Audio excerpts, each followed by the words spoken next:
कई बार हम जो है बाहर कभी ट्रैवलिंग वगैरह पे जाते हैं और अगर हमारे घर में छोटा बेबी है और कई बार क्या होता है ना कि जैसे वेदर चेंज हो गया या ट्रैवलिंग के जो है थकान से या कैसे भी बेबी की अचानक से कुछ तबीयत खराब हो जाती है, कभी फीवर हो जाता है। तो जब कभी कभी कभी जो है ऐसी सिचुएशन घर में भी आ जाती है अचानक से, कभी बेबी की तबीयत अप्स और डाउन होती रहती है कभी कभी। तो इस दौरान जो है हमें ये समझ में नहीं आता है कि कौन सी दवाइयाँ जो है वो हमें रखनी चाहिए, कौन सी नहीं रखनी चाहिए। तो अगर आप फर्स्ट टाइम मॉम है, ये दिक्कतें आपके साथ बहुत बार आ सकती हैं। तो अगर आप फर्स्ट टाइम मॉम है या मॉम बनने वाली हैं फर्स्ट टाइम, तो ये वीडियो आपके लिए बहुत ही अच्छी होने वाली है, इन्फॉर्मेटिव होने वाली है कि अगर आपके घर में छोटा बेबी है या आने वाला है तो कौन सी दवाइयाँ हैं जो कॉमन है, बहुत ही नॉर्मल सी है, आप उनको कंटिन्यू रख सकते हैं अपने पास में इमरजेंसी टाइम के लिए। ट्रैवलिंग जो आपका पाउच है उसमें भी आप रख सकते हैं और घर में भी रख सकते हैं। अगर चैनल पे नए हैं तो चैनल को सब्सक्राइब कर लें और अपने फ्रेंड्स के साथ शेयर करें। तो देखिए, वन बाय वन मैं आपको कुछ मेडिसिन जो मेरे पास रहती हैं, हमेशा मैं अपनी बेबी के लिए उनको यूज करती हूँ, तो आप भी यूज कर सकते हैं। तो बेबी जो है अभी 11th मंथ में चल रही है। सबसे पहली जो दवा है वो बहुत ही कॉमन है और बहुत ही सेफ है अगर आप अपने पास रखते हैं और बेबी के लिए यूज करते हैं। Paracetamol drops. ये क्या होता है ना कि आपको जो है बेबी को तब देनी होती है जब बेबी का फीवर हुआ है। अभी कई बार क्या होता है ना कि बेबी का जो मतलब बेबी का जो हेड है वो वैसे ही हीट अप रहता है, और ये दवाई आपको देनी है तो ये जरूर ध्यान रखना है कि ये तभी देनी है जब बेबी को फीवर है। अब ये कैसे पता चलेगा, तो उसके लिए आप हमेशा जो है अपने पास एक थर्मामीटर रखिए। अगर आपके पास, वैसे भी ये हर घर में होता ही है, अगर नहीं है तो आप खरीद लीजिए। ये बहुत ही अच्छा एक इंस्ट्रूमेंट है आपके लिए अगर बेबी है या वैसे भी घर में किसी की तबीयत वगैरह खराब हो जाती है तो टेम्परेचर वगैरह के लिए अच्छा रहता है। तो आपको हमेशा ये जो है ऐसे नहीं देनी है कि मुझे बेबी का सर जो है वो गर्म लग रहा है तो मैं उसको ये दे देती हूँ, नहीं, ऐसा नहीं करना है। आपको हमेशा जो है थर्मोमीटर से पहले उसका टेम्परेचर बेबी का मेजर करना है, उसके बाद ही अगर आपको टेम्परेचर में आ रहा है कि उसको फीवर है तभी उसको जो है क्रोसिन ड्रॉप देनी है।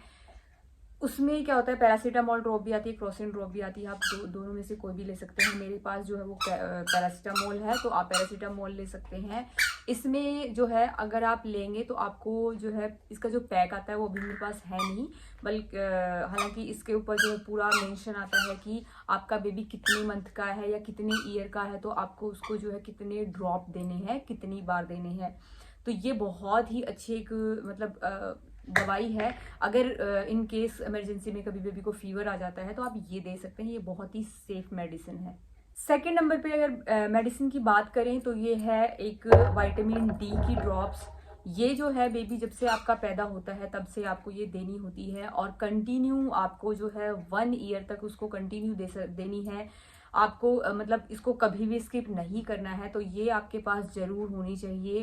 क्योंकि अगर आप विटामिन डी अगर आप बेबी को नहीं दे रहे हैं तो कहीं ना कहीं जो है आप उसके जो है बोन्स की जो स्ट्रेंथ है उसको कॉम्प्रोमाइज़ कर रहे हैं, उसकी जो है फिजिकल हेल्थ के साथ कॉम्प्रोमाइज़ कर रहे हैं। तो इस तरीके से आपको नहीं करना है। इन फ्यूचर बेबी को जो है हड्डियों से रिलेटेड कोई भी ऐसी प्रॉब्लम ना हो, उसके लिए आपके पास जो है एक विटामिन डी ड्रॉप्स जो है वो होनी चाहिए।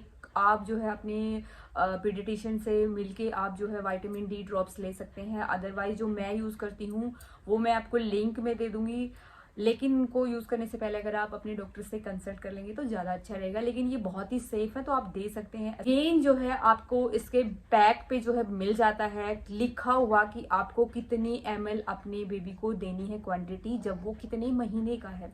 तो आपके पास जो है सेकंड नंबर पे एक विटामिन डी ड्रॉप्स जो है वो हमेशा आपके बेबी के पास में होनी चाहिए। नंबर थर्ड पे जिस मेडिसिन की मैं बात कर रही हूँ उसके लिए मैंने शायद आपके साथ जो है एक डिटेल वीडियो भी शेयर करी है, जो दांतों से रिलेटेड है। जब आपका बेबी जो है 6 मंथ प्लस का हो जाता है तब से आप उसको ये जो मेडिसिन है ये दे सकते हैं।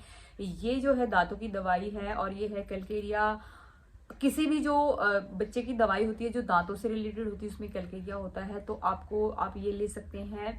बैक्सन्स की ये कंपनी है। आप मतलब कंपनी अलग अलग बनाती है लेकिन सब में कैलकेरिया होता है, जो कि बेबी की जो टीथ की जो इरिटेशन वगैरह है उसको ख़त्म करती है, मसूड़ों को अच्छा सा मतलब मजबूत बनाती है, और उसकी जो टीदिंग वाली जो प्रोसेस होती है, टीदिंग वाली जो जर्नी होती है, उसको जो है नॉर्मलाइज करने में ये बहुत हेल्प करती है।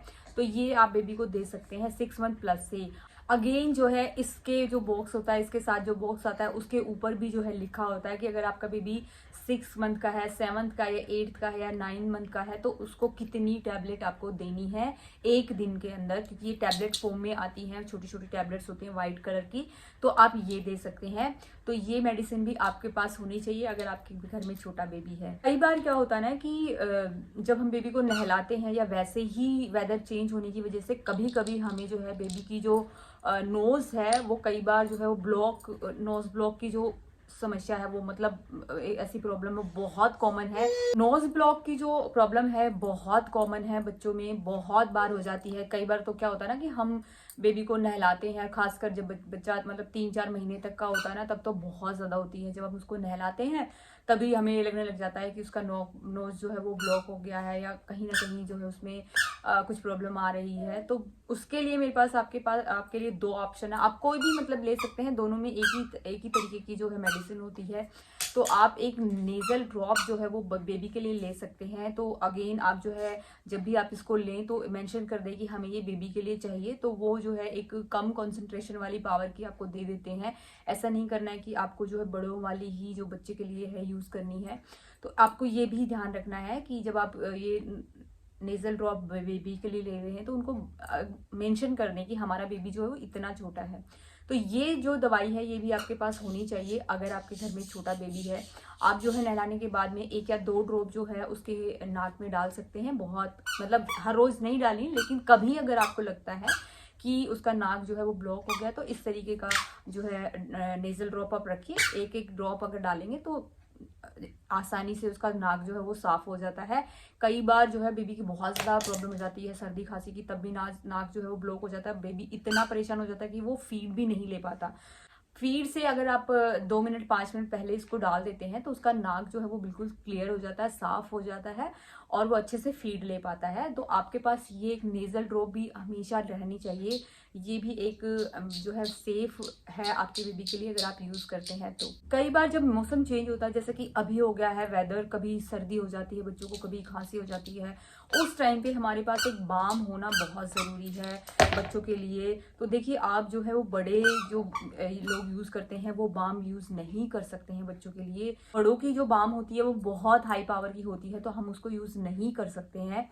तो उसके लिए जो है हमें या तो इस तरह की जो हम विक्स की यूज़ करते हैं, तो बड़ों के लिए कुछ अलग टाइप की आती है जो ब्लू कलर की होती है, उसकी पावर जो बहुत होती है, क्योंकि उससे बच्चों को बहुत ज़्यादा इरिटेशन हो सकती है या स्किन में कुछ प्रॉब्लम हो सकती है। तो स्पेशली विक्स जो है बेबी रब बनाता है, बेबी रब बनाता है अलग से जो है बेबीज़ के लिए। तो ये पिंक कलर की आप ये ले सकते हैं, या फिर अगर आप मेरे से पूछेंगी तो मेरे पास एक और ऑप्शन है आपके लिए जो थोड़ा सा एडवांस है, बच्चों के लिए बहुत अच्छा है। तो आप ये ले सकते हैं। अगर 3 मंथ्स प्लस का बेबी है तो आप ये ले सकते हैं। ये है टॉड रब, और ये जो है बेबी रब है विक्स की तरफ से। तो आप दोनों में से कोई भी ले सकते हैं, दोनों ही अच्छी हैं। 3 मंथ प्लस के लिए अगर ले रहे हैं तो ये बहुत अच्छी है। मैंने मतलब ये रियलाइज़ किया है कि इससे अच्छी ये काम करी है मेरी बेबी के लिए। लेकिन अगर 3 मंथ से छोटा बेबी है तो आप ये भी ले सकते हैं, ये भी सेफ है। दोनों ही अच्छी हैं अगर आप दोनों में से कोई भी लेते हैं तो। अगर आप नॉर्मल कोई लेना चाहते हैं तो आप विक्स की भी यूज़ कर सकते हैं। ये कुछ मेडिसिन थी जो आप अपने घर में जो है नॉर्मली रख सकते हैं जब आपके घर में छोटा बेबी है। तो बहुत ही इजीली आप उसको हैंडल कर सकते हैं। आपकी जो न्यू बॉर्न की जो जर्नी है उसको आसान बना देगा। तो मिलते हैं नेक्स्ट वीडियो में। अगर आपके घर में छोटा बेबी है तो आप कौन सी मेडिसिन उसके लिए यूज़ करते हैं कमेंट करके ज़रूर बताइएगा, और कौन सी वीडियो आप नेक्स्ट चाहते हैं वो भी कमेंट करके ज़रूर बताइएगा। मिलते हैं नेक्स्ट वीडियो में, तब तक अपना और अपनी बेबी का ख्याल रखिए। Bye bye.